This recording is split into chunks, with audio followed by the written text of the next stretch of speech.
Good morning, everyone. Welcome here in Saskatoon and also to our friends and colleagues in Regina. Delighted to have you with us today. We start, as we do all our JSGS events, as we gather here today. We acknowledge we're on the Treaty 6 territory in the homeland of the Métis. We pay respect to our First Nations and Métis ancestors of this place and reaffirm our relationship with one another. Delighted to have so many here with us in both locations. My name is Ken Coates. I'm a faculty member here at Johnson Sama Graduate School of Public Policy. I'm going to really quickly introduce our three panelists and get to them. The format is fairly simple. I've asked each of them to do a 10-minute sort of introduction.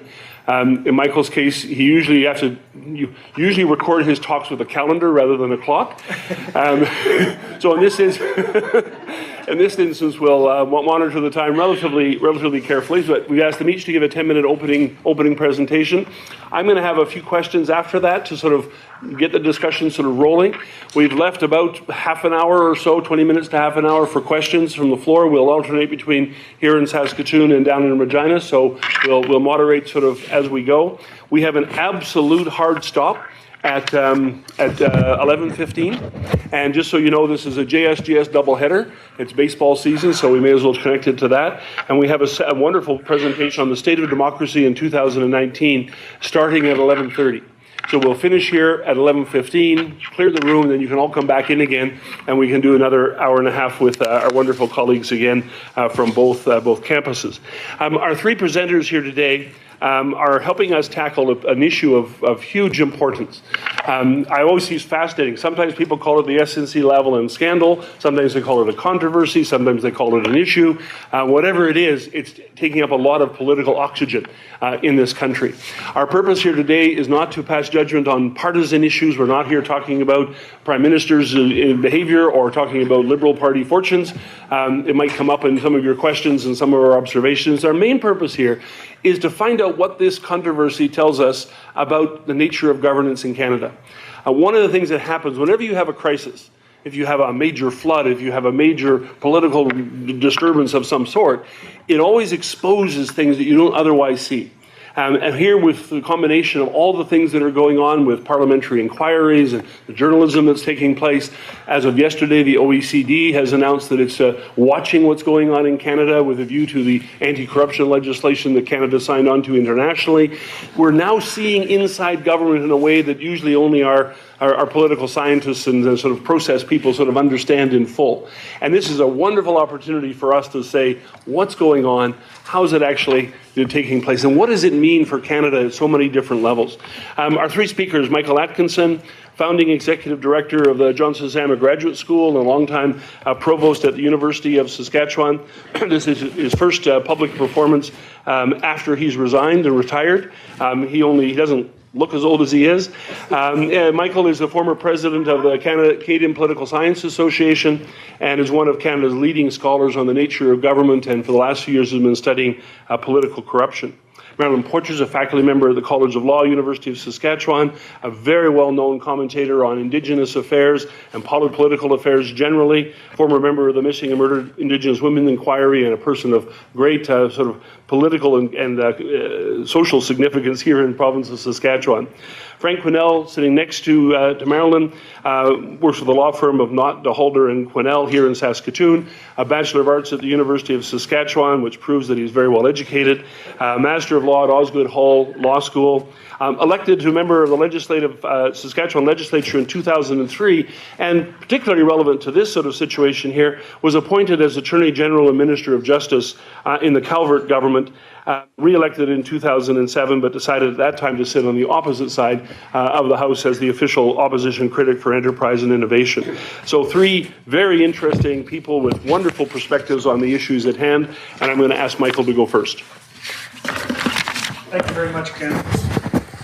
As you said, this affair, some say scandal, has really morphed into a large question about how Canada is governed, how it should be governed, and if you're like me, you're trying to get your hands around this idea, gathering facts, listening to commentators, as we've been doing for the last month. And What I want to do with my short time here is really talk about, not quite so much directly about the question of what it tells us about how Canada is governed, but rather the question of how we should go about evaluating different arguments, how we should go about categorizing behavior or thinking about behavior. And I think there are some tensions in how we go about understanding the way to make judgments in this SNC-Lavalin affair.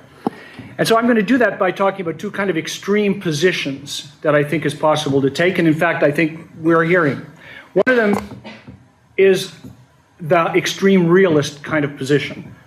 And this is a position in which the political process is more or less entirely about the exercise of power, pursuit of particular interests. The inspiration for this view is Machiavelli. Realists concede that, for prudential reasons, if nothing else, it's a good idea to follow the law. But from a realist perspective, it's also entirely acceptable to introduce political considerations, in the case of SNC-Lavalin, jobs and votes, into decisions, even if they're not the only considerations. For realists, this is the system we have. This is why we elect politicians. We should know that they will seek political advantage and sometimes act in ways that, well, we wouldn't want our family to act necessarily, or our neighbors.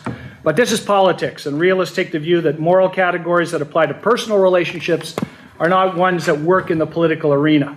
Politics is rough, and talk about ethics typically just masks political interests. It shouldn't be taken all that seriously. So when it comes to evaluating the principled stand of Ms. Jody Wilson-Raybould, Ms. Philpott, the realist would say, well, you're welcome to your principles, but there are political consequences, and these need to be weighed heavily in the balance.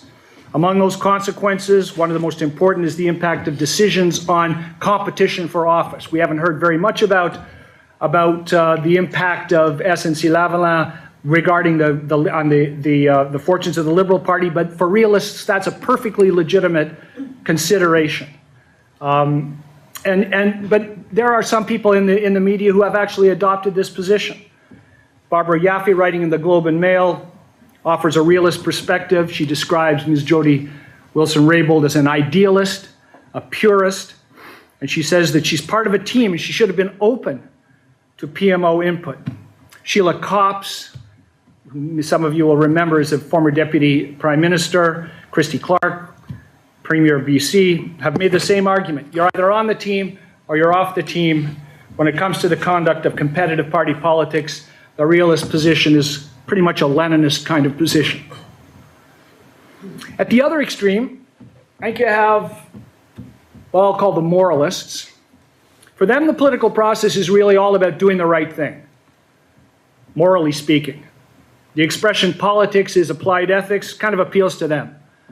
Politicians need a moral compass. Their behavior should be consistent with that moral compass. And this position assumes that there is such a thing as ethics, and that it's possible to isolate a few basic ethical principles that should guide public decision-making. These emerge from either ethical intuitions or from a really hard, reasoned approach to drawing up commandments and so on. Treating people callously, taking advantage of someone's weakness, or engaging in what Paul Wells has described as much sustained double talk, this is simply bad behavior, and it should be called out no matter what the political rationale. This position might be also described as Kantian in its inspiration. It shows up in the language of pundits and observers who claim that politicians are morally bankrupt, or, Mr. Wells again, there's been a moral collapse. He and others suggest that the Liberal government has lost their moral authority to lead, not because members of the government have committed a crime, but because they failed to follow morally acceptable rules of conduct. No lying, no dissembling, no self-interested behavior, full transparency. Moralists are not naive. They realize that politics is about the exercise of power, but they're appalled when it is exercised in ways that offend what they take to be generally understood moral standards. Well, these are two pretty extreme kinds of positions, hard to reconcile with one another. In fact, I don't even think they are really reconcilable entirely. I don't know about you, but I'm not really comfortable with either one of them expressed the way I've expressed them. We do need to be realistic about politics. It's frequently conducted on the basis of calculation and advantage. If you take away power, agency, interests, you really don't have politics anymore. It's also true, however, that politics can't only be about these things, can't only be about power. Most people, politicians included, are completely comfortable asking not just can we do this, but should we do these things? Even though Machiavelli would counsel against it, political players and ordinary citizens think about politics in principled terms. So the problem with the realist perspective is that it treats ethical evaluation as a kind of pointless exercise that only conceals real political interests. The problem with the moralist perspective is that it attributes far too much to our ability to make consistent moral or ethical judgments, whether we are the ones making the decisions or evaluating somebody else's decisions. You may think that there are absolutely true, eternally valid, or universally accepted moral principles, but most ordinary people struggle to figure out what they are, and they often discover that in practice they're in conflict with one another. Put more harshly, people's beliefs, values, principles, and moral conceptions are typically ill-formed and change depending on the circumstances. This applies to politicians, in my view, as much as it applies to anyone else. So what do we do? When we confront something like the SNC-Lavalin affair, what do? Do we adopt a position of realism, some maybe called cynicism, or do we want to be morally judgmental? There is, I think, a middle ground. We can and should expect good good political conduct. Not morally good, as in abiding by the golden rule, for example, but good in the context of the demands of public office. In the context of Westminster parliamentarism, there's all kinds of different roles. Prime Minister, members of Parliament, parliamentary secretaries, political staffers, prosecutors, attorney generals, and so on. These offices and roles are all connected up to one another. They are what make the parliamentary system work. You have to understand these roles and what they really oblige from any of their occupants. They don't tell you what to do on every occasion, but they do establish limits and expectations. If they didn't, then the people who assume these offices would be unconcerned about duties and obligations and go on about doing whatever they wanted, which is, you'd have kind of political chaos, something that we see occasionally south of the border. Of course, you can't solve the ethical problem simply by doing your job, although that's a good start. Politics is pointless without a commitment to doing some kind of good. Doing good is not about meeting an inflexible moral standard, though.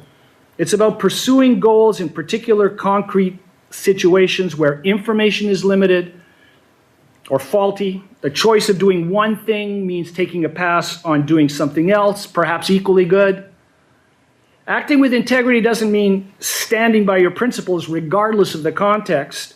It means using political judgment so that where compromise is required, and it does not mean giving up entirely on what you think is proper conduct. Political ethics emerges in the doing, not in the thinking.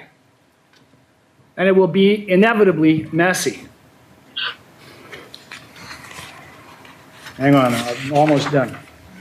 So rather than being drawn into an evaluation of the personal qualities of the Prime Minister or Ms. Wilson-Raybould or anybody else, ask yourself whether they've been behaving in ways compatible with the expectations of their office. This is more than asking whether they're adhering to rules or not breaking the law. Are they discharging their responsibilities in ways that respect the duties and obligations that come with their office? Are they being transparent and honest and accountable? Yes, those things are generally very important. But also ask if they're responding to the full range of their responsibilities, or are they focused too much on one or another aspect of their job? Too narrow in their conception of what the job requires, too comfortable with their initial ethical intuitions. You shouldn't find this to be an easy exercise. Making a judgment requires taking into account a broad context, not getting too hung up on details, not worried too much about inconsistencies and small mistakes. People make mistakes. The question is, as these people are performing the roles assigned to them, are they strengthening the democratic process and parliamentary institutions or weakening them?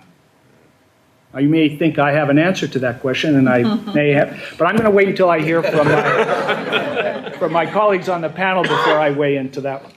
Thank you, Michael. That was terrific. Thank you very much, Marilyn. So thank you for the invitation to come and speak this morning. I'm very grateful to be invited. I I'm grateful also to be living in a space and a time that we are supposed to and expected to talk about things like this, that we come openly to a space and say, let's pick this apart and see what it's made of. I'm really grateful to be living in a space like that. I'm also grateful that we can be as open and honest as we want to be about that. That isn't something that we just come to and have here. That's something that the people who have come before us have created so that that space is actually available to us. So we need to stop and think about the fact that we're having this conversation at all, and how did we get here? Watching people make sausage may be your thing or not. Are we watching realist TV in the wake of SNC-Lavalin and what Jody, Wilson-Raybould and various ministers are bringing to the table? We have to hold our nose sometimes and look inside, and we have to be prepared as responsible citizens to engage in that. I did some work in the Philippines, and when I was working in the Philippines, I watched an election unfold there where there were literally millions of people coming out to vote. Literally, they didn't have enough time or ballot boxes to catch all of that. So our scandals are the biggest scandals we have in Canada, and I'm grateful again that they're really not so ginormous, that those scandals shine lights on things and create conversations and opportunity for us as citizens to talk about things and to maybe minimize the apathy that we have as voters and citizens and encourage us to participate in a democracy, which is what we have to be doing. So I'm really, really grateful for things like SNC-Lavalin to show up and say, who are we? Let's all do a double check on that. It's the scandal that we've caught in the open at the moment. I don't think any of us in the room or in the country are naive enough to think this is the only thing going on. It's the one that we're shining a light on right now. So when I was asked to come and speak, I was like, okay, what are we going to talk about? And how could we do this in a way that all of us are going to do this together? I think there might be some media in the room, students in the room, teachers in the room. What would we do about this as a group to sit and think about it? What could we do, like we're watching history and we're kind of sitting back going, okay, what's happening there? What are we actually witnessing right now in Canada? I want to be really clear that I believe wholeheartedly that Justin Trudeau got it right when he created a cabinet with 50% women. I absolutely believe that you need the people that are making government decisions to represent and reflect back the values and faces and colors and times and orientation of the people that are living within that government. I think that that was the right thing to do. He may have underestimated what that would bring. So what happens when you start to let women into leadership? Let women into leadership. We were good enough to hire you, and now what's happening with that? Did we earn our spots there? Kind of the veiled conversation. Do we have some greenhorns here? Do these women just not have long enough teeth in the Liberal Party or politics? Jody Wilson-Raybould doesn't have enough experience. She was born into this. That can't be the real reason. Minister Philpott has a huge success track record, very respected woman. That can't be the case. These are two respected women that have an absolute foundation of knowing who they are and where they're going. What's happening with this? What are we witnessing? I think Michael's alluded to it, and I think Ken alluded to it this morning in the bit I caught on the end of his interview at CBC. I think there's a paradigm shift happening. I think that we are actually witnessing transformation. And as a half-breed, I'll tell you, I am up to here in discussions of reconciliation and indigenization and all of the Asians and izations that we can have to bring Indigenous perspective to something. And it's messy, and it's uncomfortable, and people will be changing spots on the couch, and it might not be a couch anymore. It's not comfortable. It's not a comfortable place to be. We're witnessing that. The old guard. I'm quoting from a friend of mine that's been involved in politics since she was in high school.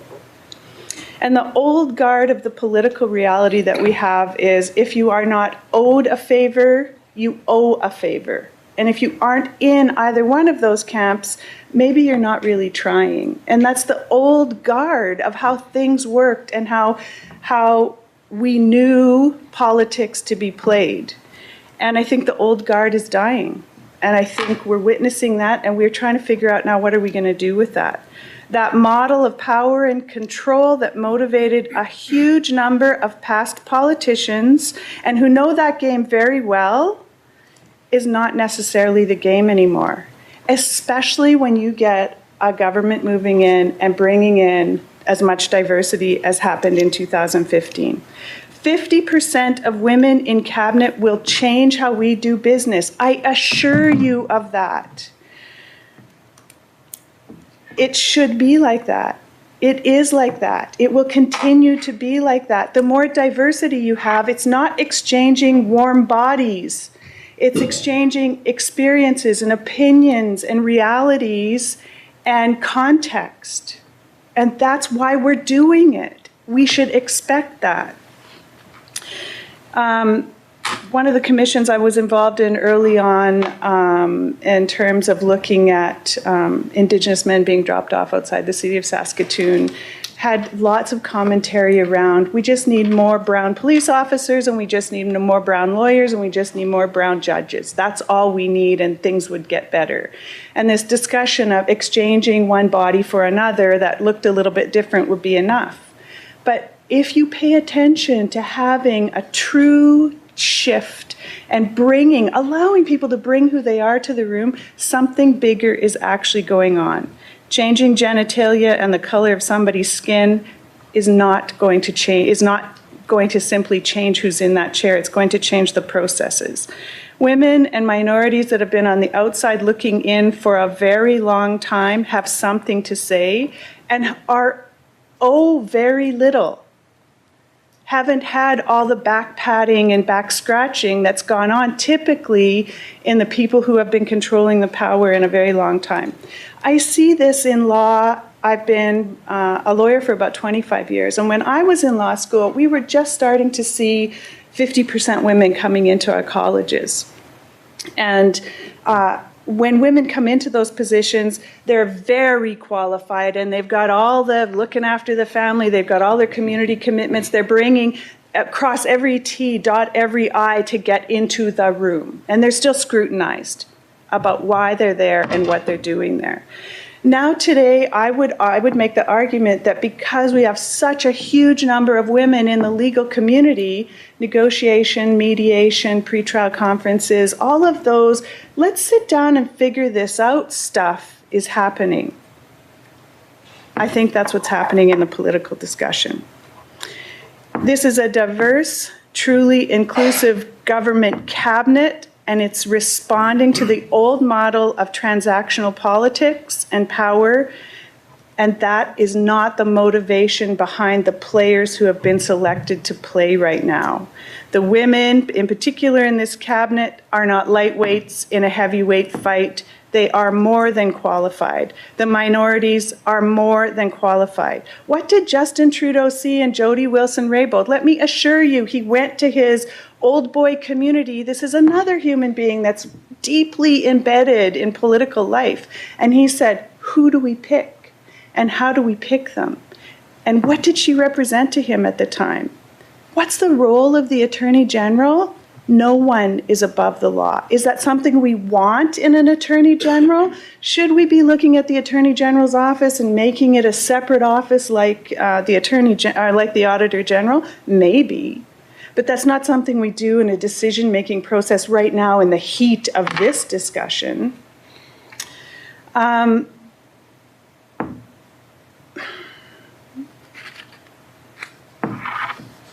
It's hard work to make changes. It's really hard work to make changes. I'm going to use an example of something that Maria has taught me in terms of the role of a grass dancer in a Cree community.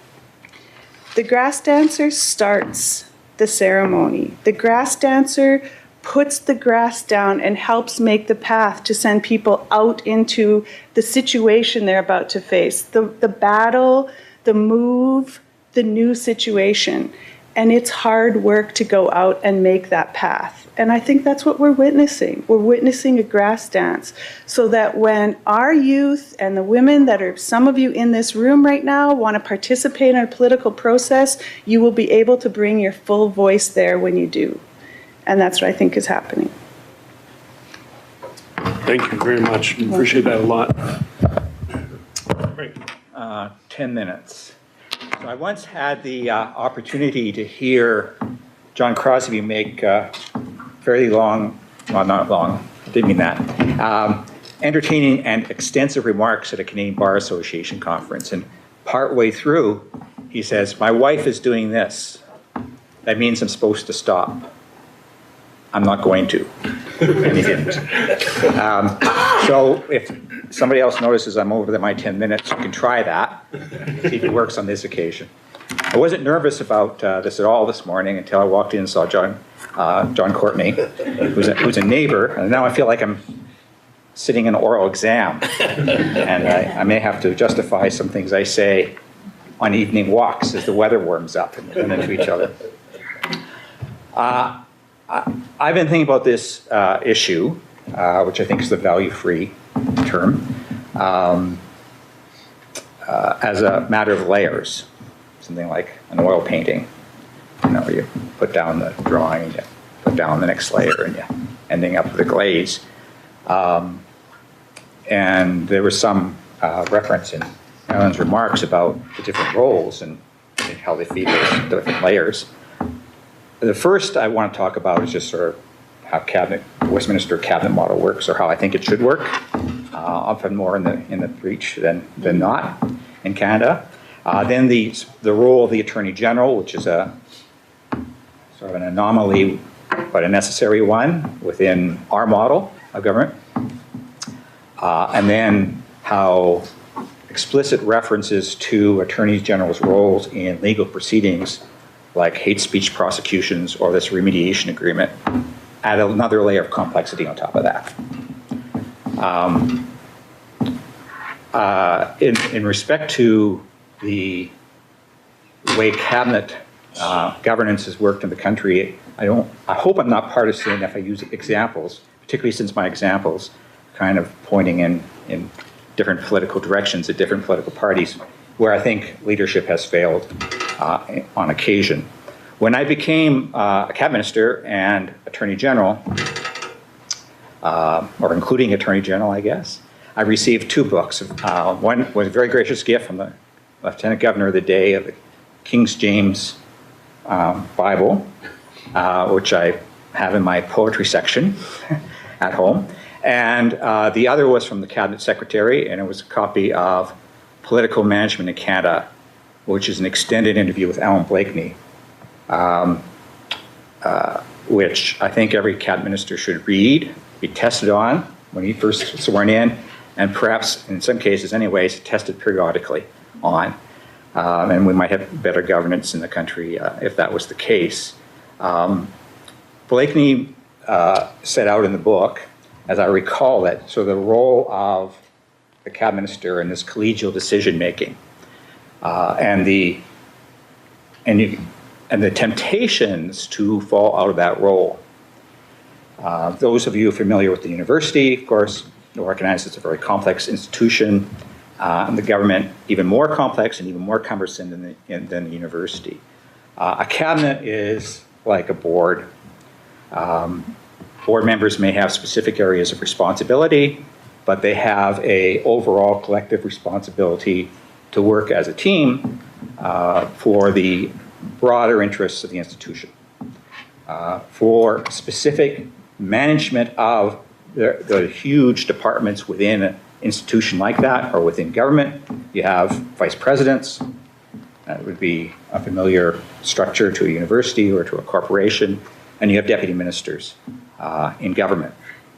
And there's one of the places where the model breaks down is when a minister decides that he's the manager of his department. The most, I think, the case that sticks in my mind comes from an NDP administration, which I was not part of, where there was management issues in a department. There was a lot of heat being taken by ministers, and that's just the way it is. I think ministerial responsibility in the ancient sense that you're responsible for every little thing that goes wrong in your department is an anachronism that we're done with. But politically, there's still a sense that somebody who's elected and who's holding the position I want to hold, since I'm in an opposition, should be held to account for what's gone on in that department. So there's a real temptation, as in the case that I'm thinking of, for a minister to get on TV and countermand the deputy and fix it.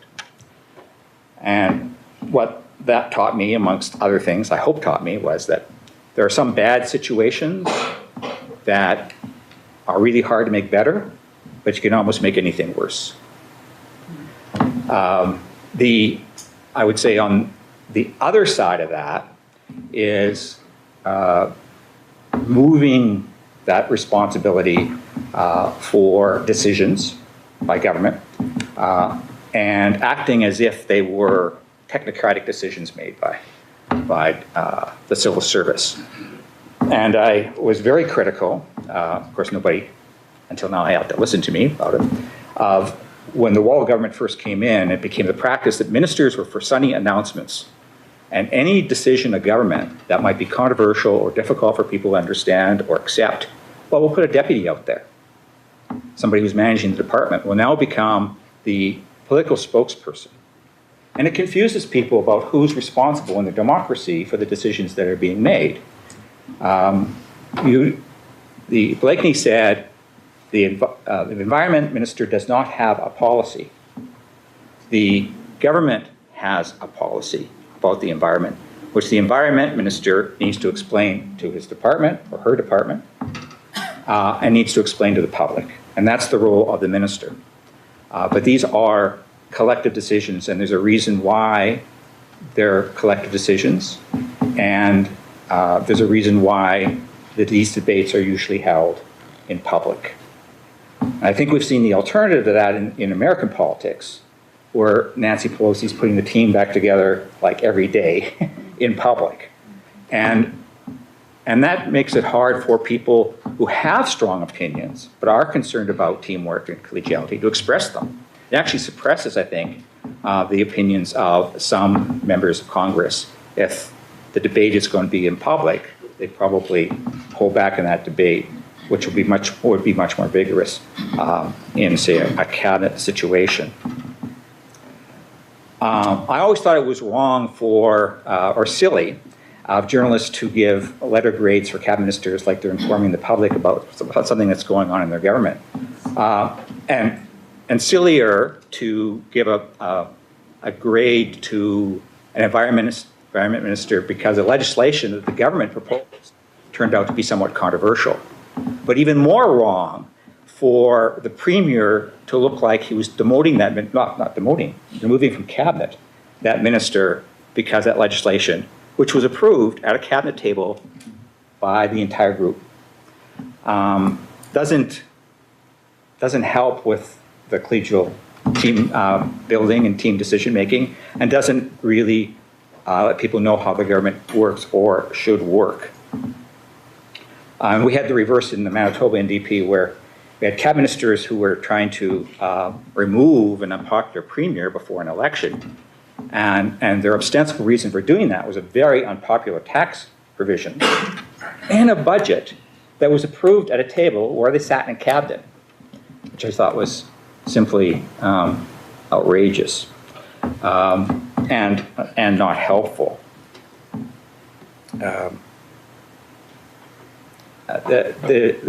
Ken had a couple questions that he thought we might address, and I won't address most of them, but I might address a couple of them.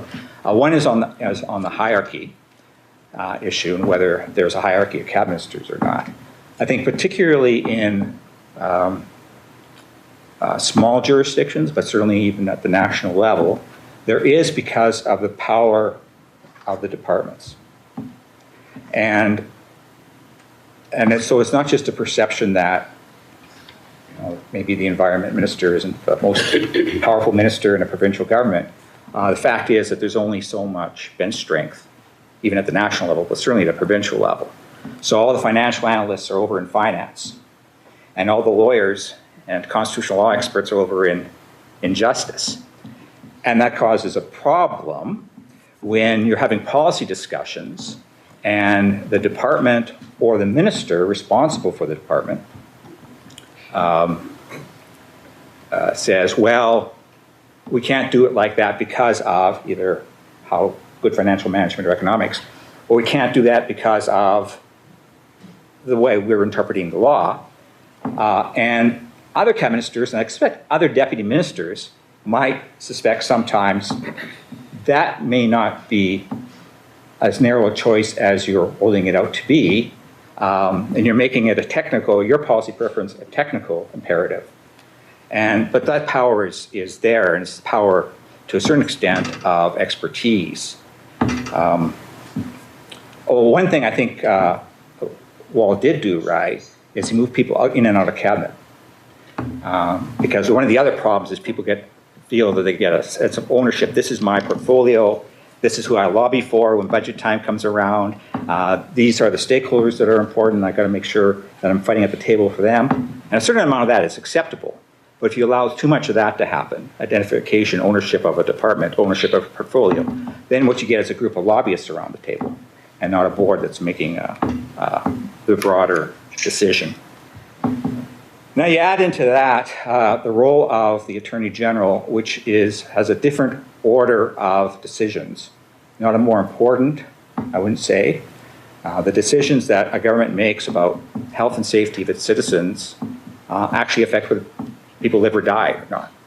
Where you spend your money, how you regulate, whether you pay for enforcement of the regulation. You may not be able to identify who might have lived if you had made different decisions.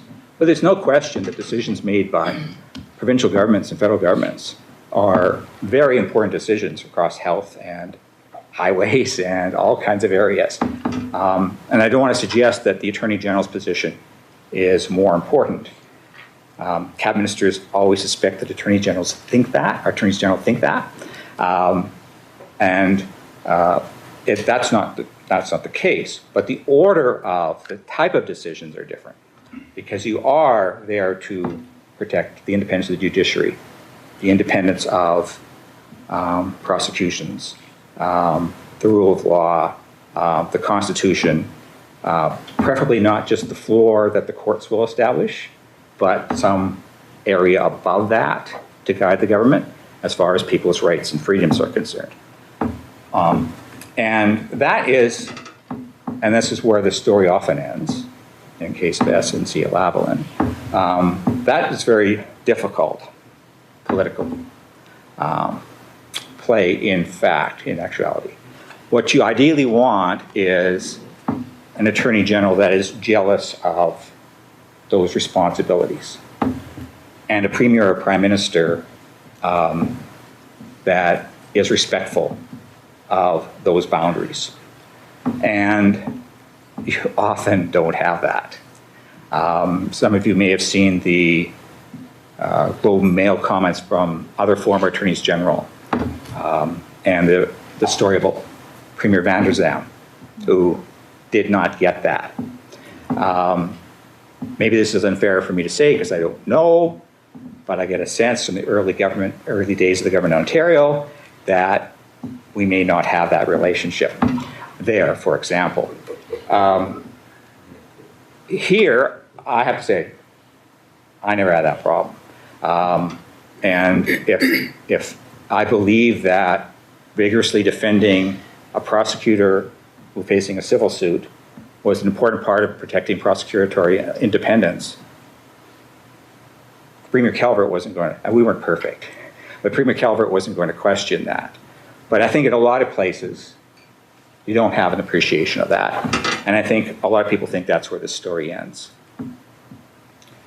The third layer, I am coming to the end, the third layer is where you have legislation that specifically provides for the Attorney General of all these other elected politicians to have a specific role.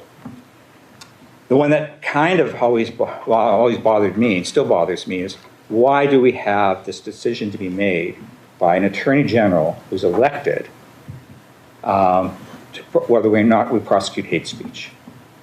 I mean, if there's one place where you want to be able to say, you know, as a politician to people, that is a decision to be made on independent prosecutorial grounds, and that's how it's being made, and that's my job is to defend that process, and you can't do it.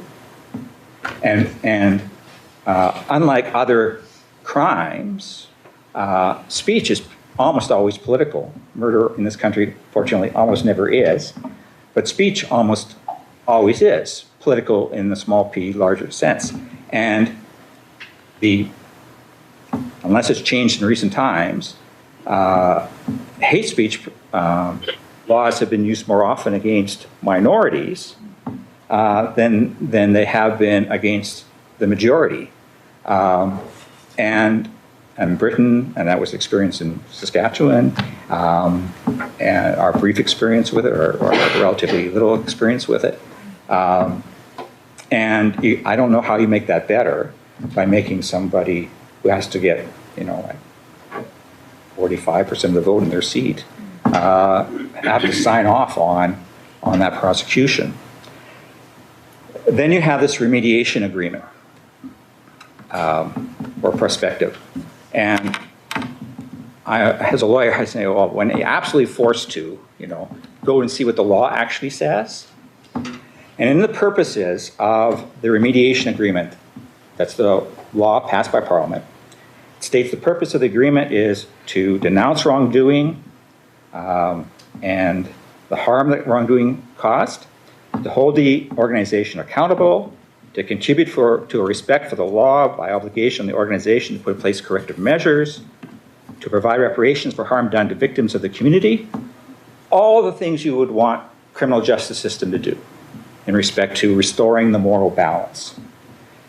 And then adds, as an express purpose, to reduce the negative consequences of the wrongdoing for persons, employees, customers, pensioners, and others who did not engage in the wrongdoing. And this is where I will end. I would like to know, since we're having this discussion in public, to help me form a judgment about whether the feedback or input or whatever that the AG received after making her decision, I would like to know how she made her decision. I know she made a decision. I know she thought it was her decision to make, and I know that she found what she called pressure, I think, after the decision to be inappropriate. But I don't know how she struck this balance. And I'm not sure that it would be inappropriate for an AG who is being asked by the law to assess the negative consequences on customers, pensioners, employees, and others of taking a certain step to go to her colleague in finance and to other members of cabinet and say, this is not an expertise that rests with the director of prosecutions. I know I have a balance to strike here. How would I strike it? I don't know that she didn't do that, but I don't know that she did. And unless I had a better sense of how she made her decision, I have difficulty forming a clear judgment on how I feel about the input that the Prime Minister's office and the Minister of Finance's office felt they needed to make after she made it. I'm sorry, I'm sure I went over, but... That was just terrific. Thank you, three of you, for wonderful presentations. And I'm just going to ask a couple, I'm moderator's role here to ask a couple of questions. In this particular case, to go back to a topic that's very important to us here in Saskatchewan, both of the resignations came from people that had a pivotal role in the government's Indigenous agenda. Obviously, Jody Wilson-Raybould, in terms of one of the most prominent Indigenous political leaders this country's ever had. And Jane Philpott, who in her role as Indigenous Service Minister had actually transformed the perception at the Indigenous level about that department. Do you see scandals like this pushing the government off its agenda.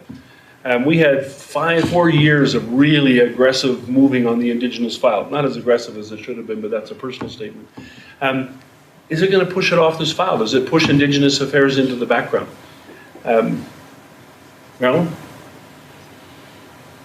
Well, I think I'm going to make an assumption that we're past that now. I think you can't unknow what you know, and we're part of the team now. We've got voice. I think it's more a matter of what have we learned from this now. I think that Minister Philpott's work is highly respected in Indigenous communities, and there's a lot of good things that have come of that. I don't think that can get undone. The serious, I think more discussions around what's happening with pipelines and the nation to nation and all the promises that came up in the actual beginning from the Liberal government in terms of who they're going to be when they're governing. I think those are the conversations that are going to steer us in a direction about whether there's legitimacy to that relationship or not. Great, thank you. Michael, put you on the spot here. I enjoy that. And Frank's raised this as well. How do you get to the bottom of this? How do you get to we've had these public inquiries, with the House of Commons inquiries. How do you get to the bottom of what actually happened? And is that an important part of the process? So the House of Commons committees, most of us have no public attention of what goes on in House of Commons committees. Now we're seeing it on the news on a regular basis, and hour after hour of testimony. I think we've also seen that the House of Commons committees are intensely partisan. So who gets invited to speak, what they're invited to speak about, et cetera, et cetera.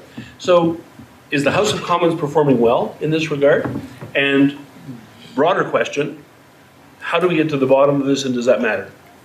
Yeah, so to your first question, and Frank alluded to this, like he would like to know more about this and like to know more about that. And I said at the very beginning, facts are important. It is important that you collect the facts and you understand and read the legislation and do those things. If you really want to make a judgment about other people's judgments, then you have to do some homework yourself.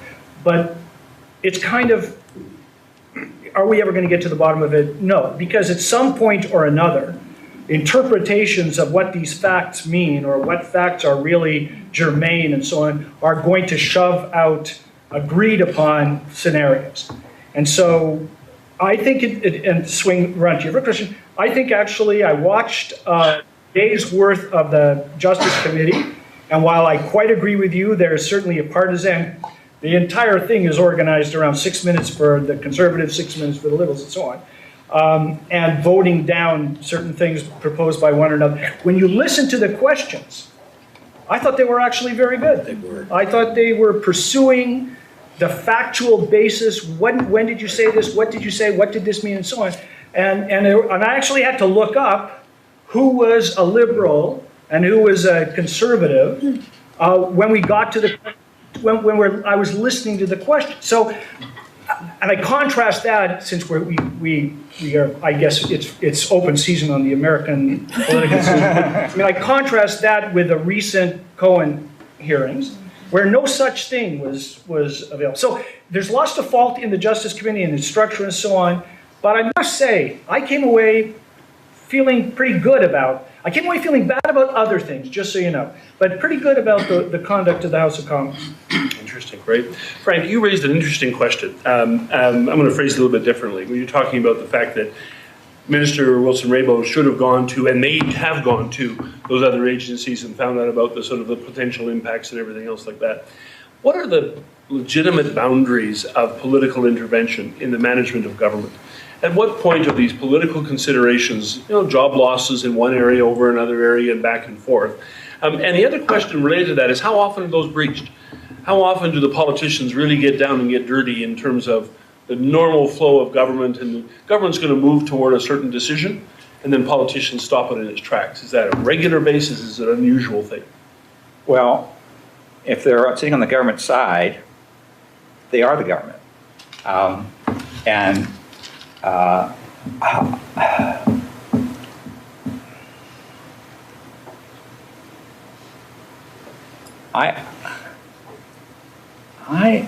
don't, my complaints about how governments have operated, either, governments that I've been a part of or have been either Canadian governments or provincial governments when these things come to light.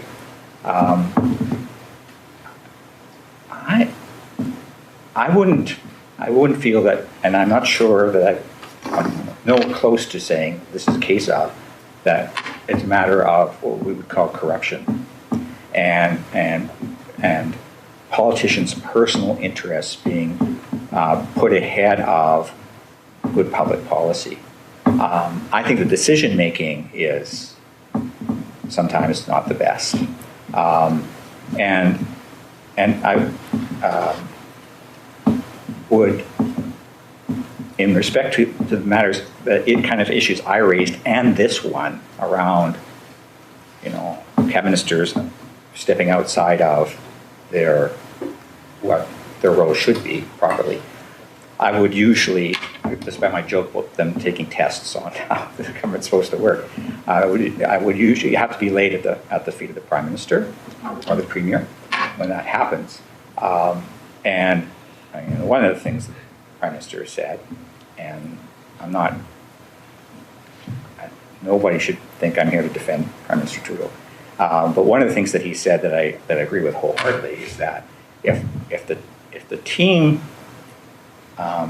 making part of this broke down, and the relationship between the team making process and the role of the Attorney General broke down, that rests at his feet, and it does rest at his feet. I wouldn't mind having a chance to comment about something I didn't as you raised the question potentially today, and that Marilyn was talking about, and that is the trade-off that the Prime Minister made in recruiting candidates and putting together his cabinet, between people who have an institutional history with the Liberal Party and people whose achievements came from elsewhere, in the case of our former Attorney General, for example. I think there's a value in having both those there. In the cabinet, you're going to want to have debate, you're going to want to have different perspectives, you're going to want to have disagreement before you reach a decision, or there's really no point and that thing doesn't work. But after it's over, and I appreciate that the Attorney General's role is different, but after it's over, it is the government policy. And so that balancing of making sure that this is a well-considered, well-debated decision before we make it, and how we present ourselves as having a coherent government policy to the public, that is a difficult balance to strike, and that is, I think a hallmark of leadership, and for whatever reason here, it clearly failed. Great. I'm going to ask one last quick question and turn over questions here. So we've got time for a couple of questions here and also in Regina. You'll notice that Michael gave a wonderful presentation and didn't say anything at the end of the day. So he actually very deliberately said, I'm not going to tell you unless you ask, right? So the question is first of all, we don't have a lot of resignations for matters of principle in Canadian politics. Michael Chong resigned from the Conservative Party. You sort of go back and think, where did these things happen? Not very, very often. Was Jody Wilson-Raybould right to resign as a matter of principle based on what you know? The question to each one of you, but yes, no answer.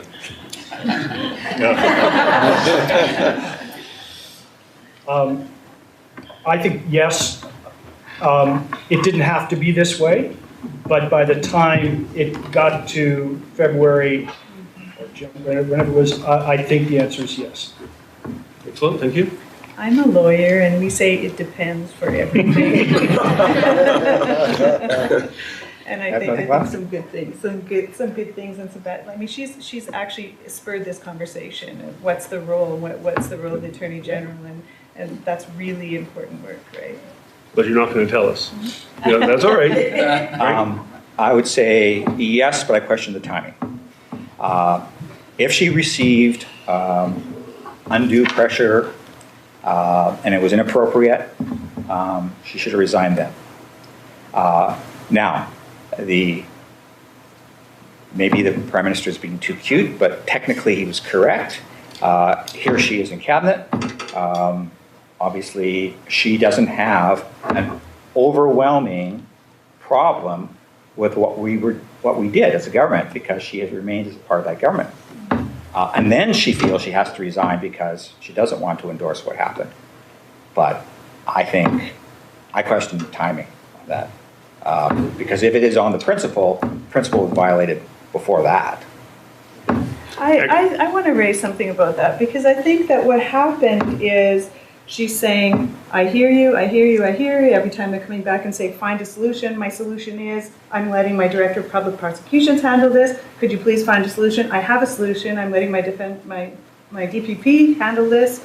And she is putting her foot down. She is saying, this is what's happening. And then he moves her out of there. So he's not actually respecting her role as the Attorney General, is the picture that she's painting. And now that she's going to be moved out into something like Veteran Affairs Minister, he's saying, I can do this one way or another. And that's the messaging that she wants us to have on this. And so what's the timing? If he'd have left her there, she's still making the decisions, and he's respected his own internal process, pulling her out and saying, well, it looks from the outside, because we don't have all the sausage-making information, that he's moved her to shut her up. Yeah. Oh, but she didn't resign when she was shuffled either. She resigned when he said, this shows that she supports the government. And if she didn't support the government, fine, resign. But then she didn't support the government for a few weeks before that. Sausage making at its best. Anyway, well, this was designed as a sort of an open public forum to talk about what we can learn from this whole process. We've learned an awful lot. We're right on our time frame. Regina, thank you very much for joining us. Marilyn, really appreciate your comments. Frank, it was great. Michael, wonderful, very insightful. This whole issue has been shrouded in smoke and noise and rhetoric and language and partisanship. We haven't had as much understanding. You've contributed an awful lot to helping us make sense of something that's hard to make sense of. On your behalf, everybody here, please join me in thanking our three panelists.